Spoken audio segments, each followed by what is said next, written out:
أعوذ بالله من الشيطان الرجيم بسم الله الرحمن الرحيم ولقد أرسلنا نوحا إلى قومه فقال يا قوم اعبدوا الله ما لكم من إله غيره إني أخاف عليكم عذاب يوم عظيم قال الملأ من قومه إنا لنراك في ضلال مبين قال يا قوم ليس بي ضلالة ولكني رسول من رب العالمين أبلغكم رسالات ربي وأنصح لكم وأعلم من الله ما لا تعلمون أوعجبتم أن جاءكم ذكر من ربكم على رجل منكم لينذركم ولتتقوا ولعلكم ترحمون فكذبوه فأنجيناه والذين معه في الفلك وأغرقنا الذين كذبوا بآياتنا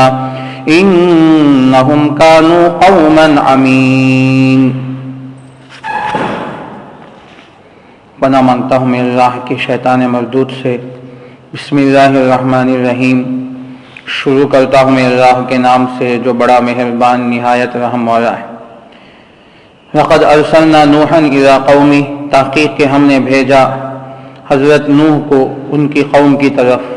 فقال، حضرت نوح نے کہا، یا قوم اعبدوا اللہ ما لکم من الہ غیرہ، اے میری قوم تم ایک اللہ کی عبادت کرو، تمہارے لیے اس کے علاوہ کوئی معبود نہیں ہے. انی اخاف علیکم عذاب یوم عظیم، بے شک میں تم سے ڈرتا ہوں، بے شک میں تم پر ڈرتا ہوں بڑے دن کے عذاب کو. قال الملأ من قومه انا لنراك في ضلال مبین، کہا سرداروں نے جو ان کی قوم کے تھے، بے شک ہم آپ کو دیکھتے ہیں کھلی ہوئی گمراہی میں. قال یا قوم لیس بی ضلالۃ ولکنی رسول من رب العالمین، کہا حضرت نوح علیہ السلام نے، اے میری قوم میرے اندر کوئی گمراہی نہیں ہے، لیکن میں رسول ہوں رب العالمین کی طرف سے. ابلغکم رسالات ربی، میں تم کو پہنچاتا ہوں میرے رب کے پیغامات. وانصح لکم، اور میں تمہارے لیے خیر خواہ ہوں. واعلم من اللہ ما لا تعلمون، اور میں زیادہ جانتا ہوں اللہ کے معاملے میں جس کو تم نہیں جانتے. اوعجبتم ان جاءکم ذکر من ربکم، کیا یہ بات تمہیں تعجب میں نہیں ہے؟ کیا یہ بات تمہیں تعجب ہے یہ کہ آئے تمہارے پاس تمہارے رب کی طرف سے نصیحت، علی رجل منکم، تمہارے آدمی کی طرف، تم میں سے ایک آدمی کی طرف سے، لینذرکم، تاکہ وہ تمہیں ڈرائیں، وَلِتَتَّقُوا، اور تاکہ تم تقوی اختیار کرو، وَلَعَلَّكُمْ تُرْحَمُونَ، اور شاید کہ تم رحم کیے جاؤ. فَكَذَّبُوهُ فَأَنْجَيْنَاهُ، تحقیق کہ انہوں نے اس کو جھٹلایا. فَأَنْجَيْنَاهُ وَالَّذِينَ مَعَهُ فِي الْفُلْكِ، بس ہم نے ان کو نجات دی اور ان لوگوں کو جو ان کے ساتھ تھے کشتی میں. وَأَغْرَقْنَا الَّذِينَ كَذَّبُوا بِآيَاتِنَا، اور ہم نے ڈبو دیا ان لوگوں کو جنہوں نے جھٹلایا ہماری آیتوں کو. إِنَّهُمْ كَانُوا قَوْمًا عَمِينَ، بے شک وہ اندھی قوم تھی.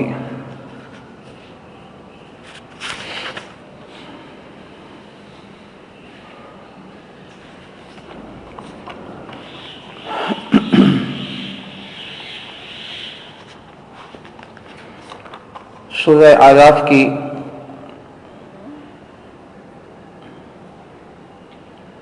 چند آیتوں کی تلاوت ہوئی ہے. یہاں سے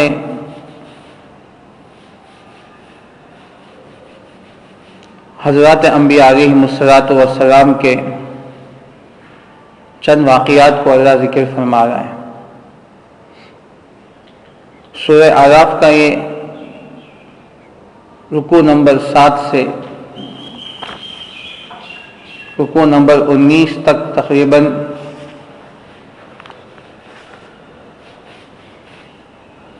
11 رکوع کے اندر، 11 یا 12 رکوع کے اندر حضرات انبیاء علیہم السلام کے واقعات کو، سابقہ امتوں کا ذکر اللہ تعالیٰ فرما رہا ہے. واقعات سے مقصد نصیحت حاصل کرنا ہے. اللہ تعالیٰ نے ان واقعات کو دیگر صورتوں کے اندر بھی ذکر فرمایا. اس سے پہلے بھی سورہ بقرہ میں اور دیگر مقامات میں اللہ تعالیٰ نے ان کے واقعات کو بنی اسرائیل میں اور آل عمران میں ذکر فرمایا، اور آگے بھی سورہ شعراء کے اندر اسی طرح دیگر جگہوں میں اللہ نے ان واقعات کو ذکر فرمایا۔ یہاں تقریباً 12 رکوع کے اندر حضرات انبیاء علیہم السلام کا واقعہ ذکر فرمایا۔ ایک ایک رکوع میں تقریباً ایک ایک نبیوں کا ذکر ہے۔ سب سے پہلے حضرت نوح علیہم السلام کا ذکر فرماتے ہیں، اس کے بعد قوم عاد حضرت ہود علیہم السلام کا، اس کے بعد قوم سمود حضرت صالح علیہم السلام کا، اس کے بعد قوم لوط حضرت لوط علیہم السلام کا، اس کے بعد قوم شعیب حضرت شعیب علیہم السلام کا، درمیان میں حضرت ابراہیم علیہم السلام کا بہت ہی مختصر ذکر، پھر اس کے بعد حضرت موسیٰ علیہم السلام کا تقریباً 3-4 رکوع کے اندر 5-6 رکوع کے اندر تقریباً حضرت موسیٰ علیہ السلام کے واقعے کو بہت تفصیل کے ساتھ اس صورت میں اللہ تعالیٰ ذکر فرما رہے ہیں۔ تو ان حضرات انبیاء علیہ السلام کا تذکرہ ان قرآن میں اللہ نے اس کو بار بار ذکر کیا ہے۔ ان واقعات کو بار بار ذکر کرنا یہ نصیحت اور عبرت ہی کے لیے ہوتا ہے۔ بعض لوگوں نے نعوذ باللہ من ذالک قرآن پہ اعتراض کیا، ان کو اعتراض کرنے کا موقع مل گیا، وہ کہنے لگے کہ یہ کیا ہے صورتوں کے، یہ وہی واقعات کو بار بار ذکر کر رہے ہیں۔ حضرت آدم علیہ السلام کا واقعہ کئی جگہ ہے اور حضرت موسیٰ علیہ السلام کا واقعہ تو بہت زیادہ ہے، پھر اسی طرح حضرت نوح علیہ السلام، حضرت ہود، حضرت صالح، حضرت شعیب، حضرت موسیٰ، حضرت ابراہیم، ان تمام نبیوں کے تذکرے جو بار بار آتے ہیں تو یہ بظاہر تکرار معلوم ہوتا ہے، ایک ہی بات کو بار بار ذکر کیا جا رہا ہے۔ حقیقت یہ ہے کہ تکرار نہیں ہے، حقیقت میں یہ تکرار نہیں ہے، بلکہ ایک اصولی بات آپ سمجھیں، قرآن ایک ساتھ نازل نہیں ہوا۔ پہلی بات یہی ہے کہ قرآن تھوڑا تھوڑا کر کے نازل ہوا۔ 23 سال کے عرصے میں اللہ تعالیٰ نے قرآن کو تھوڑا تھوڑا نازل فرمایا ہے، اور یہ جو ترتیب ہے اسی ترتیب سے بھی اللہ نے قرآن کا ذکر نہیں فرمایا۔ جو ترتیب قرآن میں جمع ہے یہ ترتیب بعد میں دی گئی ہے، ترتیب تو اللہ کی طرف سے ہے، لیکن قرآن کبھی ایک صورت، کبھی ایک رکوع، کبھی وہ رکوع، کبھی یہ رکوع۔ امام نووی رحمۃ اللہ علیہ، علامہ ابن حجر عسقلانی رحمۃ اللہ علیہ فتح الباری کے اندر لکھتے ہیں کہ قرآن کریم کی جب آیت نازل ہوتی تھی، کوئی آیت یا چند آیتیں یا کوئی ایک رکوع نازل ہوتا تھا تو بتا دیا جاتا اللہ کے نبی صلی اللہ علیہ وسلم یہ آیتیں نازل ہوئی ہیں، یہ آیتیں فلاں سورت کے میں فلاں آیت کے بعد لکھ دیا جائے۔ یہ ترتیب اللہ کی طرف سے متعین ہے، لیکن نزول کی ترتیب الگ ہے، جمع کی ترتیب الگ ہے، جو جمع کیا گیا قرآن کو، لکھا گیا قرآن کو، یہ ترتیب الگ ہے۔ اللہ کی طرف سے جو قرآن کی جو ترتیب نازل ہوئی ہے تو یہ ترتیب تو اس طرح نہیں ہے۔ اب دیکھیں سورہ فاتحہ سب سے پہلے لکھا گیا، حالانکہ سورہ فاتحہ اس کا ترتیب کے اعتبار سے 10ویں 11 نمبر پہ آتا ہے۔ اب اقرأ بسم ربک الذی خلق، خلق الانسان من علق، 5 آیتیں سب سے پہلے نازل، سب جانتے ہیں۔ اسی سے اللہ کے نبی صلی اللہ علیہ وسلم کی نبوت کا اظہار ہوا، آپ کو نبوت کی ذمہ داری دی گئی اسی 5 آیتیں کے ذریعے سے غار حرا کے اندر۔ لیکن کہاں لکھا گیا ہے؟ 30ویں پارے میں پونے پارے کے پاس لکھا گیا، والتینی کے بعد اقرأ بسم ربک الذی خلق۔ تو یہ جو نزولی ترتیب ہے، اترنے کے اعتبار سے جو ترتیب ہے وہ اور ہے، اور قرآن کریم کی جو ترتیب قرآن ہے جو لوح محفوظ میں، یہ ہے جو ترتیب ہے، یہ لوح محفوظ والی ترتیب ہے۔ تو سب سے پہلے اصولی بات یہی ہے کہ اللہ تبارک و تعالیٰ نے اس ترتیب کو نازل فرمایا، اور اس پورے قرآن کو جس کے اندر 6000 سے زائد آیتیں ہیں، 6600 سے زائد آیتیں ہیں، یہ تمام آیتوں کے اترنے میں تقریباً 22-23 سال کا عرصہ ہوا ہے۔ اب وقتاً فوقتاً آیتیں نازل ہوتی تھی، جیسے جیسے ضرورت پڑتی تھی تو اس وقت یہ آیتیں نازل ہوتی تھی۔ کبھی کچھ موقع آیا، کفار نے کچھ کہا تو اس کے بارے میں آیت نازل ہو گئی، کفار نے کوئی اعتراض کیا اس کے بارے میں اس کا جواب دیا گیا، کفار کی طرف سے کوئی اللہ کے نبی صلی اللہ علیہ وسلم پر الزام آیا تو اللہ نے اس کی تردید میں آیت نازل فرما دی، کوئی سوال کیا گیا تو اس کے سوال کے جواب میں آیا، کوئی مسئلہ درپیش ہو گیا تو وضو کا مسئلہ، نماز کا مسئلہ، غسل کا مسئلہ، اسی طرح حج و عمرے کا مسئلہ، زکوٰۃ اور نمازوں کا مسئلہ، اوقات نماز کا مسئلہ، جتنے ہزاروں مسائل ہیں، تو جیسے ضرورت پڑتی تھی آیتیں اترتی تھی۔ جنگ کا واقعہ پیش آیا، جنگ ہوتی تھی تو کفار کی طرف سے ادھر سے تیاریاں ہوتی تھی، اللہ تعالیٰ ادھر آیتیں نازل فرما دیتے۔ تو معلوم ہوا کہ پورے مکے کے اندر، مدینے میں، مکہ اور مدینے کے درمیان میں آیتیں نازل ہوئی، سفر میں نازل ہوئی، حضر میں نازل ہوئی، میدان جنگوں میں نازل ہوئی۔ تو یہ مختلف آیتیں ہیں، تو یہ اس لیے تکرار نہیں ہے۔ اب ہماری مثال، موٹی مثال سے آپ یہ جو قرآن کریم کی آیتیں میں یہاں تفسیر کر رہا ہوں، آپ الحمدللہ آپ کے سامنے یہ اس مجلس میں میں آپ کی تفسیر کر رہا ہوں، اگر یہی تفسیر میں ہماری مسجد نورا پیٹ میں کروں یا اسی تفسیر کو میں ڈاکٹر کے مجلس میں کروں جہاں الحمدللہ تفسیریں ہو رہی ہیں، تو وہاں اگر یہ بات کہوں تو کوئی کہیں گے تو تکرار نہیں ہے، وہ مجلس بدل گئی، تو مجلس بدل گئی تو تکرار کیسے ہو سکتا ہے؟ تکرار اس وقت ہوگا جبکہ مخاطبین ایک ہو، مجالس ایک ہو، ایک ہی وغیرہ میں آ کر یہی بات کہہ رہا ہوں تو کہیں گے تو یہ تو ہر دن یہی سنے ہم، تو اس لیے یہ تکرار نہیں، یہ الزامی جوابات ہیں۔ اور ان صورتوں کے، ان واقعات کے اترنے کا اصل مقصد فاعتبروا یا اولی الالباب، اور کفار مکہ کو یہ بہت زیادہ اس کی ضرورت تھی، اور جتنی یہ واقعات جتنے نازل ہونا اکثر مکی صورتوں میں، مدنی صورت میں کہیں کہیں، جیسے سورہ بقرہ مدنی ہے تو اس میں حضرت آدم و ابلیس کا واقعہ ہے، بنی اسرائیل کا واقعات ہے، بہت کم مدنی آیتوں میں واقعات ہیں، لیکن زیادہ تر جتنے واقعات اللہ نے بیان فرمائے یہ مکی دور میں ہے، ہجرت سے پہلے مکی دور کے اندر اللہ تبارک و تعالیٰ نے آیتوں کو نازل فرمائی۔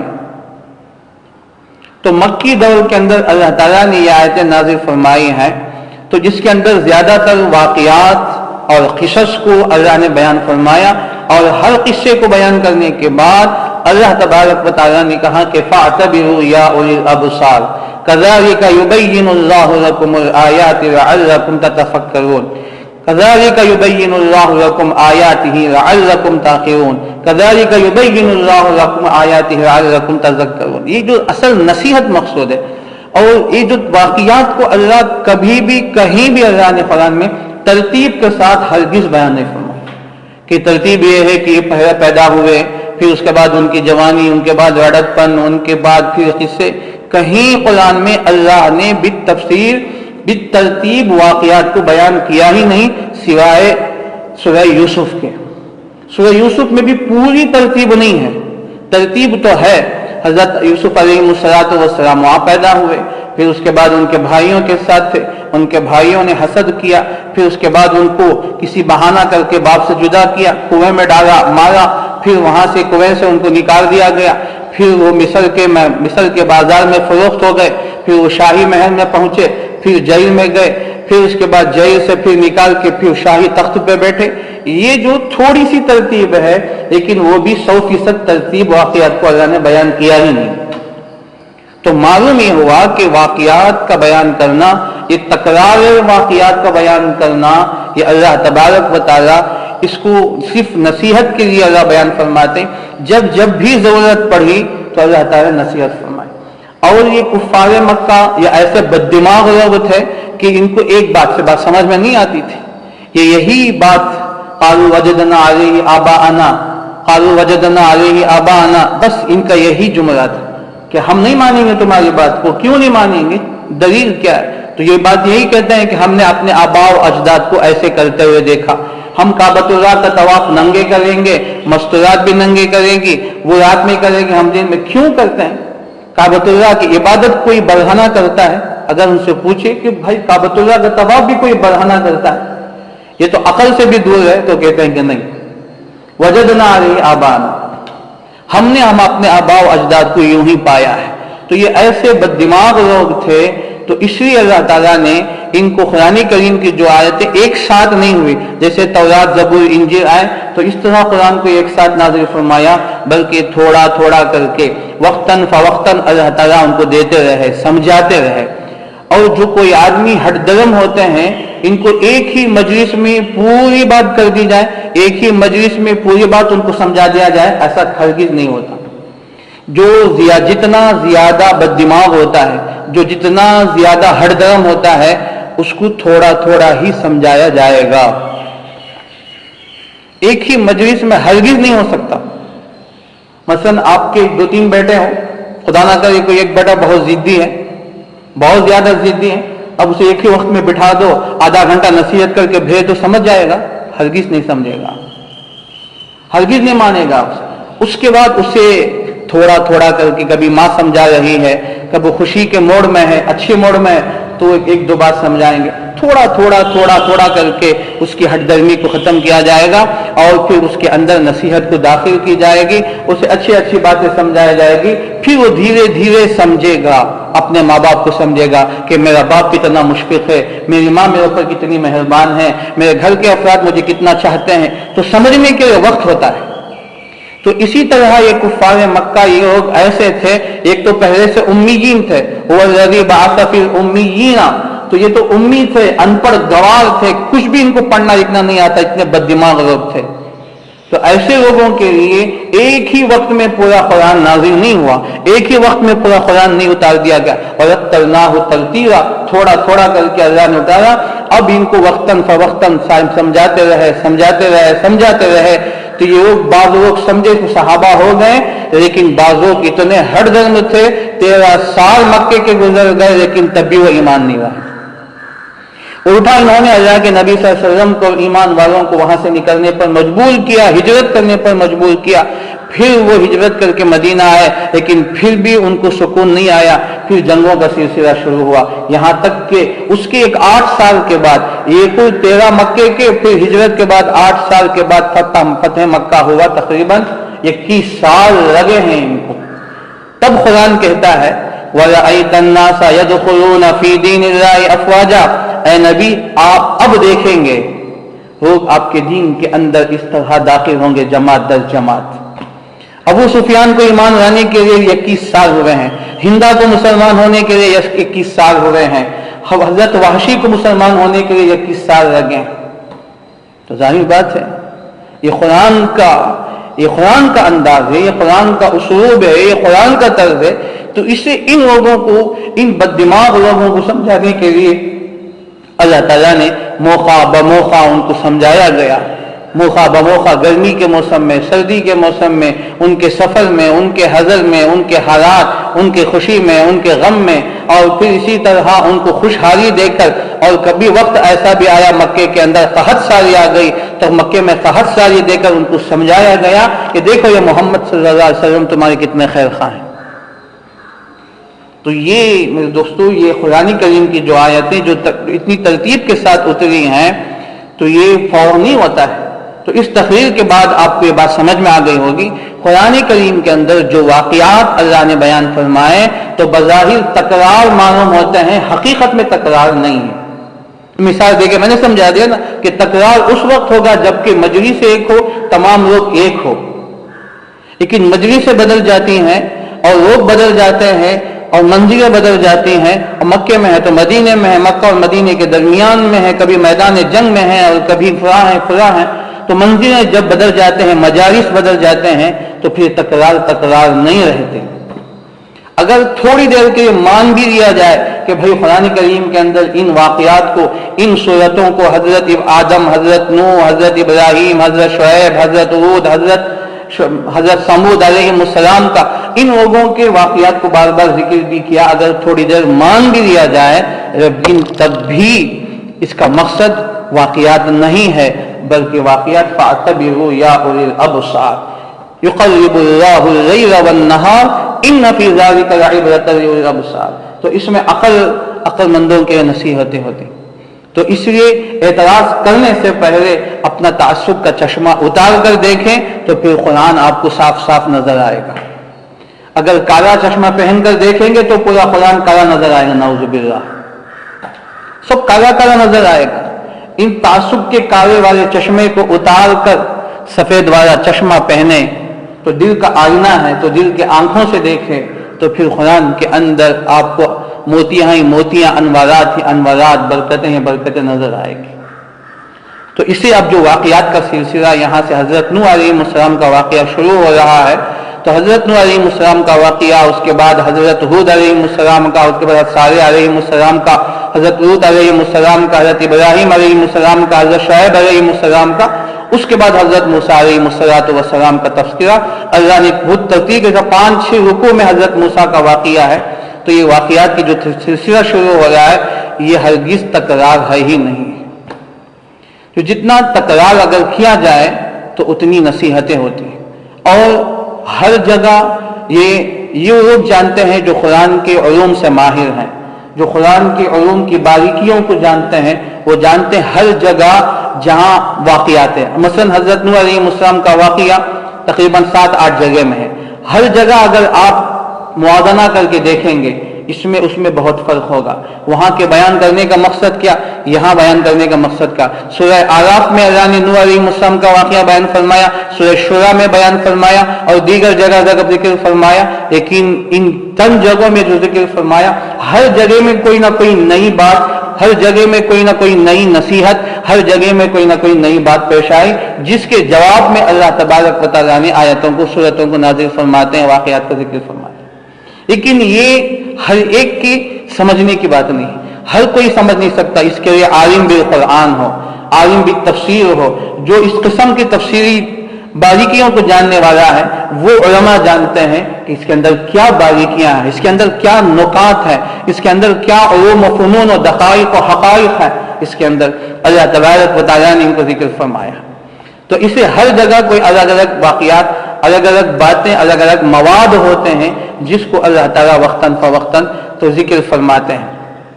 اور آخری بات یہ ہے سمجھنے کے لیے، ان واقعات کو ایک ہی مرتبہ یا ایک جگہ سب کو اس سے بھی ذکر نہیں فرمایا کہ قرآن کے علوم و فنون ایسے ہیں کہ جس کو ایک ہی وقت میں، ایک ہی مجلس میں سمجھنا ناممکن. علماء جانتے ہیں اگر کوئی آدمی پوری زندگی جو قرآن بھی تفسیر کرنے والا ہو، جو مفسر جسے کہتے ہیں آپ، واقعی جو مفسر ہو، اگر پوری زندگی بھی وہ قرآن کے غور و فکر میں لگا دے تب بھی اس کی گہرائی تک پہنچنا ناممکن ہے. اتنی باریکیاں ہیں اس کے اندر. ایک سے ہم نے بعض جو متعصبین ہیں یہ صرف ظاہر کو دیکھتے ہیں کہ قرآن میں وہی آیتیں بار بار، وہی واقعات بار بار. نہیں، جو تھوڑا بھی ان فنون سے، ان علوم سے واقف ہوگا، اس کی گہرائی میں جائیں گے تو معلوم ہوگا کہ اس کے اندر کیا باریکیاں اللہ نے بیان کی. اور ان واقعات کو اتنی مرتبہ بیان کیوں کیا اللہ نے، وجہ کیا ہے بیان کرنے کی. ہر جگہ اس کے واقعات کو اللہ تعالیٰ نے، اس کے مضامین کو، اس کے مفاہیم کو اللہ نے الگ الگ ذکر فرمائے، جس کا انداز، تفہیم کا انداز الگ ہوتا ہے، تذکیر کا انداز الگ ہوتا ہے، ہر جگہ سمجھانے کا الگ ہوتا ہے، ہر جگہ جواب الگ الگ دینے ہوتے ہیں. ایک ہی مجلس ہر آدمی کو ایک ہی قسم کا جواب نہیں ہوتا. تو آپ پڑھے لکھے ہیں، عمائدین ہیں، ان کو سمجھانا، ان کو تفہیم کا طریقہ الگ ہوتا ہے، تذکیر کا طریقہ الگ ہوتا ہے. عوام بیچارے ہیں، امیین قسم کے ہیں، جہلا ہیں، تو ان کو تذکیر اور تفہیم کا طریقہ الگ ہوتا ہے. جو پڑھے لکھے سمجھدار ہیں، PhD ڈگری پروفیسر ڈاکٹرز ہیں، تو ان کو تفہیم و تذکیر کا تذکرہ انداز الگ الگ ہوتا ہے. قرآن نے اس کو بھی یہی سکھایا ہے، یہی تعلیم دی ہے، جو علماء جانتے ہیں. یہاں کس انداز سے اللہ بیان کر رہا ہے، یہی واقعے کو سورہ شورى میں اور سورہ اعراف میں اللہ نے اس واقعے کو دوسری جگہ ذکر فرمایا. وہاں تفہیم و تذکیر کا انداز کیا ہے اس کو سمجھنا پڑتا ہے، اور یہ ہر ایک کی بس کی بات نہیں. قرآن اس کی بھی تعلیم دیتا ہے. اب یہاں جو آیت نازل ہوئی اس وقت مخاطبین کون تھے؟ سورہ آراف میں یہ واقعہ کو اللہ نے تکرار فرمایا تو اس وقت مخاطبین کون تھے، اور سورہ شعراء کے اندر اس واقعے کو اللہ نے دوبارہ ذکر فرمایا تو اس وقت میں کون تھے مخاطبین، ان کے تفہیم کا انداز اور تذکیر کا انداز کیا تھا یہ اللہ بہتر جانتے ہیں، اور جو علماء ہیں اور جو اس کے علوم کے ماہر ہوتے ہیں تو وہ علوم اس کو سمجھتے ہیں کہ یہاں تفہیم و تذکیر کا انداز کیا ہے۔ اتنے نرالا اور پیارا انداز ہے قرآن کا، کیسے مخاطب کر رہا ہے، کیسے انداز ہے۔ مثلا یہاں اللہ نے کیا شروع فرمایا سورہ آپ بات تھوڑی توجہ سے سنیں تو بات سمجھ میں آ جائے گی۔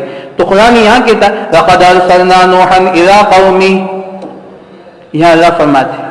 پھر اس کے بعد فرمایا دوسری جگہ میں اللہ نے وَإِلَىٰ ثَمُودَ أَخَاهُمْ صَالِحًا، اب یہاں کہیں کہ ہم نے حضرت نوح کو بھیجا ان کی قوم کی طرف، اب وہاں انداز بدل کر تذکیر اور تفہیم کا طریقہ بدل کر اللہ فرماتے ہیں وَإِلَىٰ ثَمُودَ أَخَاهُمْ صَالِحًا وَإِلَىٰ عَادٍ أَخَاهُمْ صَالِحًا، فرمایا کہ ہم نے ان کے بھائی حضرت نوح علیہ السلام کو بھیجا، ہم نے ان کے بھائی حضرت ہود علیہ السلام کو ان کی قوم کی طرف بھیجا۔ اب یہ بھائی کا کون کیسے بھائی ہے، کس سے یہ مخاطب کر رہے ہیں اللہ تعالیٰ، کون کس کا بھائی ہے یہاں، اس کو سمجھنا ہے، اس کو سمجھنے کی ضرورت ہے۔ اور جو سمجھے ہیں بس قرآن کے اس نرالے انداز پہ اش کر کے رہ جاتے ہیں۔ قرآن کیسے پیارے انداز میں کہہ رہا ہے، اور فرمایا کہ اِلَىٰ قَوْمِهِ، انہی کی قوم میں سے، جیسا کہ اللہ نے اپنے نبی کے بارے میں فرمایا هُوَ الَّذِي بَعَثَ فِي الْأُمِّيِّينَ رَسُولًا مِّنْ أَنفُسِهِمْ، انہی میں سے، یعنی ان کی قوم میں کا ایک فرد، کوئی باہر کا آیا ہوا اجنبی نہیں، تو رسولا من انفسہم کہنا، انفسہم یہ جو ضمائر ہوتے ہیں نا ان کی قوم کی طرف اشارہ ہے۔ اور کفار مکہ یہی بات، چونکہ وہ فصحا بلغا تھے، اس کے قرآن کے وہ اپنی زبان کے ادب کو وہ جانتے تھے، تو رسولا منہم کہہ رہے ہیں، رسولا من انفسہم کہہ رہے ہیں، تو یہ اس کے اندر جو نرالا پن پیدا ہوتا ہے، قرآن کے اندر جو باریکیاں ہوتی ہیں اسی بات کو سمجھنے کا ہوتا ہے۔ تو ہر جگہ یہ انداز نہیں ہوتا، ہر جگہ ایک ہی نہیں ہوتے، ہر جگہ ایک ہی تکرم تذکیر و تفہیم نہیں ہوتا ہے، ہر جگہ الگ الگ ہوتے ہیں۔ تو اس لیے قرآن کے اندر جو علوم ہیں اور اس کا جو نرالا پن ہے، جو باریکیاں ہیں، وہ دو بھر ہو جاتے ہیں، دو گنا زیادہ بڑھ جاتے ہیں۔ لیکن اس کو سمجھنے کے لیے علم چاہیے، قرآن خصوصاً قرآن بھی علم چاہیے، علم القرآن اور علم التفسیر کا گہرائی چاہیے، وہ آدمی سمجھیں گے کہ قرآن کتنا کلام کر رہا ہے، کتنے پیارے انداز سے قرآن کر رہا ہے۔ تو یہ اللہ تبارک و تعالیٰ نے، اب ایک بات آ گئی تو بات بڑھتی چلے گی، آپ سن رہے ہیں، اللہ نے اپنے نبی کو کئی جگہ خطاب کیا، کہیں کہا کہ یا ایھا المزمل، کہیں کہا کہ یا ایھا المدثر، کہیں کہا کہ یاسین، کہیں کہا کہ طٰہٰ، ایک الگ انداز میں اپنے نبی کو، کہیں کہا کہ یا ایھا الرسول، یا ایھا الرسول۔ تو اس انداز سے کہیں اللہ نے یا محمد کے نہیں پکارا، یہ جو نرالا پیارا انداز ہے، اللہ اپنے محبوب ترین بندے کو، اس سے زیادہ آپ کے اللہ کے نزدیک کوئی محبوب نہیں اللہ کے نبی کے سوا۔ تو ایک جگہ یہاں کہہ رہے ہیں انا اعطیناک الکوثر، صرف ایک آیت پر اگر کوئی آدمی اس کی ظاہر پر اور جو عربی گرامر کے اعتبار سے اگر ہم یہ غور کریں تو کتنی باریکیاں اس کے اندر ہے، اور ہم جانتے ہیں۔ ایک انداز، یا ایھا المدثر، یا ایھا المزمل، یا یاسین، طٰہٰ، یا ایھا الرسول۔ اب یہاں کہہ رہے انا اعطیناک الکوثر، اے نبی جی ہم نے آپ کو حوض کوثر خیر کثیر ہم نے آپ کو عطا کیا ہے، انا اعطیناک، ہم نے آپ کو عطا فرمایا۔ کتنا پیارا انداز ہے۔ اب اسی انداز کو بدل کر اللہ نے یوں کہا الم نشرح لک صدرک ووضعنا عنک وزرک الذی انقض ظہرک ورفعنا لک ذکرک۔ اللہ اکبر۔ شاہ عبدالعزیز محدث دہلوی رحمۃ اللہ علیہ تفسیر عزیزی کے اندر اس کی باریکیاں لکھتے ہیں، سبحان اللہ۔ لیکن ہمیں صرف ظاہر ہم دیکھتے ہیں، پڑھتے ہیں، یہ صورتیں بھی ہم یاد ہیں، صرف ترجمہ بھی ہم دیکھ لیتے ہیں، سن لیتے ہیں، پڑھ لیتے ہیں، لیکن اس کی گہرائی کیا ہے، اس کے اندر کیا نغوم و دخوخ ہے اس کے اندر. اللہ نے کیسے انداز فرمایا, فرمایا الم نشرح لک صدرک, اے نبی ہم نے آپ کے لیے آپ کے سینے کو نہیں کھول دیا, ہم نے آپ کے بوجھ کو نہیں اٹھا دیا, ہم نے آپ کی پیٹھ کے بوجھ کو ہم نے ہلکا نہیں کر دیا, اور ہم نے آپ کے مقام کو بلند نہیں کیا, آپ کے ذکر کو بلند نہیں کیا. ذکر رکھا کہا, ورفعنا لک مقامک نہیں فرمایا, ورفعنا لک ذکرک. ذکر کے کیا معنی ہیں, کن کن معنوں میں ذکر استعمال ہوتا ہے؟ تو یہ انداز ہر جگہ مخاطب کون ہے؟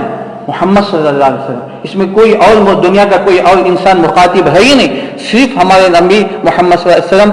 اللہ اپنے نبی سے مخاطب کر رہے ہیں, لیکن میں قرآن کا انداز آپ کو سمجھا رہا ہوں کہ الگ الگ جگہوں میں کیسے ایک ہی نبی کو, ایک ہی ذات کو کیسے اللہ پیارے پیارے انداز سے, یہ قرآن کا انداز ہے, یہ اسلوب قرآن ہے جو مدرسوں میں پڑھائے جاتے ہیں, جو اس کے اندر بیان بدیع مختصر جو مدرسوں میں پڑھائی جاتی ہے کسی کو سمجھانے کے لیے. پھر اوپر کی صورت ہے, کیا اللہ پاک والضحى واللیل اذا سجى, سبحان اللہ, قسم ہے چاشت کی. دوسرا ترجمہ شاہ عبدالعزیز محدث جواب رحمۃ اللہ فرماتے ہیں قسم ہے آپ کے کالے کالے زلفوں کی. والضحى واللیل اذا سجى, قسم ہے رات کی جب چھا جائے. اب یہ اتنا پیارا انداز, اتنا پیارا انداز, میں بولتا جاؤں آپ سنتے جائیں, بس ایسا انداز ہے. تو اللہ تعالیٰ خطاب کس طرح کر رہے ہیں, تو ما ودعک ربک وما قلی, اے نبی ہم نے آپ کو چھوڑا نہیں اور ہم آپ سے بیزار بھی نہیں. وَلَلْآخِرَةُ خَيْرٌ لَكَ مِنَ الْأُولَىٰ, اے دنیا چھوڑو میرے نبی میرے آقا, اللہ کہتے ہیں کہ میرے محبوب دنیا چھوڑو, آخرت ہم اس سے بہتر دیں گے, ہم آپ کے تیار کر کے رکھیں.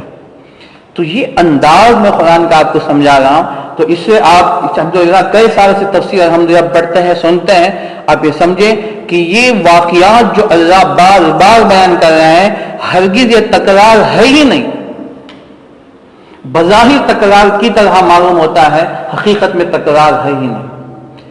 ان تکرار کیوں ہے اس کو سمجھنے کے لیے مدارس میں ہم 12 سال 15 سال پڑھتے ہیں, تب جا کر کچھ باتیں سمجھ میں آتی ہیں, ورنہ پوری حقیقت ہمیں بھی معلوم ہے. واللہ اعلم, اللہ بہتر جانتے, واللہ اعلم بمرادہ بذلک. لیکن اتنی آسانی کے ساتھ یوں کہنا کہ یہ واقعات کو اللہ بار بار کیوں ذکر فرماتے ہیں, یہ بس اتنا ہی کہہ سکتے ہیں ان کی کم علمی, کم فہمی اور حماقت کے سوا کچھ نہیں. تو اس لیے اللہ نے یہاں سے واقعات بہت تفسیر تو نہیں ہوئی, اسی پر مقدمے کے طور پر یہاں سے واقعہ شروع ہو رہا ہے, مقدمے کے طور پر چند باتیں ہم نے آپ کے سامنے عرض کر دی. انشاءاللہ پھر اس کی تفسیر آپ کے سامنے ہوگی. اللہ عمل کی توفیق عطا فرمائے.